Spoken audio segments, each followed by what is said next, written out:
Olá a todos e bem-vindos a mais uma análise. Hoje vamos desconstruir uma ideia absolutamente fascinante e transformadora.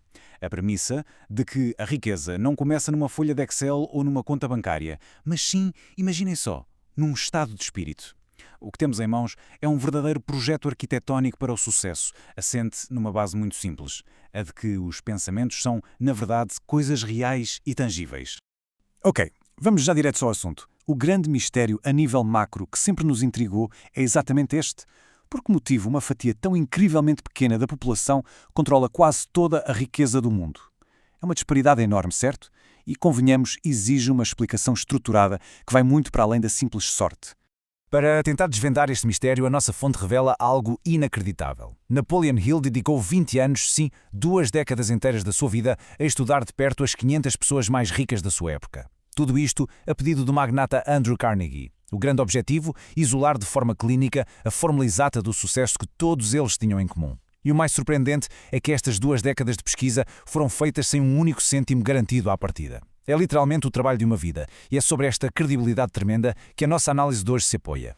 Portanto, este é o nosso roteiro de hoje. Vamos passar por 6 etapas fundamentais: o ponto de partida, a programação mental, a oficina da mente, a colaboração e a ação, os inimigos do sucesso e, finalmente, a filosofia da realização. Vamos a isto. Começando pela primeira secção, o ponto de partida, focado no desejo e na fé. A fundação disto tudo não é um mero capricho, não é um simples quem me dera. É, na verdade, uma autêntica e ardente obsessão. Então, como é que passamos de um desejo totalmente abstrato para o mundo real? Temos aqui um método de 6 passos altamente práticos. Primeiro, definir o montante exato. Depois, determinar o que vamos dar em troca. Sim, porque nada cai do céu. Estabelecer um prazo inegociável, criar um plano claro, escrever tudo isto no papel e, a cereja no topo do bolo, ler em voz alta. É um processo literalmente desenhado para forçar a mente a fixar-se no objetivo, sem margem para desculpas.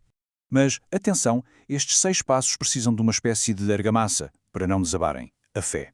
E a fé, neste contexto, é o estado mental que convence o nosso subconsciente de que a meta já é uma realidade presente, e não uma miragem futura. Quando construímos esta base sólida, um fracasso passa a ser visto apenas como um pequeno tropeço temporário no meio de um propósito muito maior.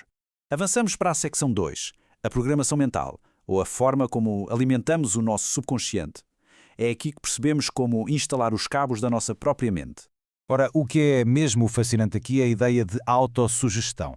Pensem nisto como a verdadeira instalação elétrica do nosso cérebro. É um método intencional de plantar ideias e planos de ação lá bem no fundo, no subconsciente. Não basta querer muito. Temos de programar o sistema de forma persistente. A repetição é a chave para que tudo lá dentro comece a remar na mesma direção. E é neste ponto que deitamos abaixo um mito gigante, a ideia de que saber um pouco de tudo é o bilhete dourado para o sucesso. Esqueçam isso. Acumular factos gerais por si só não atrai absolutamente nada. O verdadeiro motor? Conhecimento especializado. A informação tem de ser tratada como um conjunto de ferramentas super valiosas arrumadas de forma cirúrgica numa bancada, prontas a serem usadas num plano de ação prático. O que nos leva à secção 3, a oficina da mente, o espaço dedicado puramente à construção de ideias. É a nossa linha de montagem mental. Aqui deparamos-nos com uma diferença monumental entre duas capacidades. De um lado, a imaginação sintética, que basicamente agarra no que já existe e recicla ou reorganiza esses conceitos. Do outro lado, num patamar totalmente diferente, temos a imaginação criativa. É através dela que nos ligamos ao que a fonte descreve como um sexto sentido, permitindo-nos receber ideias completamente originais e disruptivas. É o verdadeiro pensar fora da caixa. Contudo, há um grande mas. Toda esta maquinaria brilhante não serve de rigorosamente nada sem um planeamento organizado. Aquele desejo ardente, se não for transformado num plano concreto e meticulosamente escrito, todo esse potencial esfuma-se no ar. Colocar a estratégia no papel é a ponte inegociável entre aquilo que imaginamos e o que queremos tocar no mundo real. Passamos agora para a quarta seção, a colaboração e ação. Encontramos aqui as verdadeiras peças do motor do sucesso. Deparamos então com um conceito icónico, a mente mestra, ou o famoso mastermind. O que é isto na prática? É a coordenação harmoniosa de esforços entre várias pessoas com um único objetivo em comum. Gigantes como Henry Ford percebiam perfeitamente que ninguém constrói um império sozinho na garagem. Esta aliança de cérebros não apenas soma as capacidades de cada um, ela multiplica-as exponencialmente, criando um intelecto coletivo brutal. E a grande linha que separa os vencedores dos restantes? A capacidade de decisão. Pessoas de enorme sucesso tomam decisões de forma extremamente rápida e demoram muito tempo a mudá-las, se é que o fazem. Em total contraste, a procrastinação e a eterna hesitação são o caminho mais rápido e garantido para ver as oportunidades passarem ao lado. Entramos na secção 5, os inimigos do sucesso. Atenção, porque todos os pilares que erguemos até agora podem ruir perante algumas ameaças bem reais. Vamos abrandar um pouco e olhar para estes 6 fantasmas. O medo da pobreza, o medo da crítica, da doença, o medo de perder o amor de alguém, da velhice e, incontornavelmente, o medo da morte.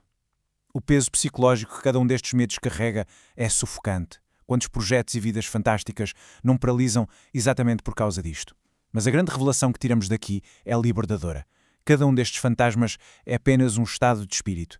E sendo assim, a nossa mente racional tem o poder total de os desmontar um a um.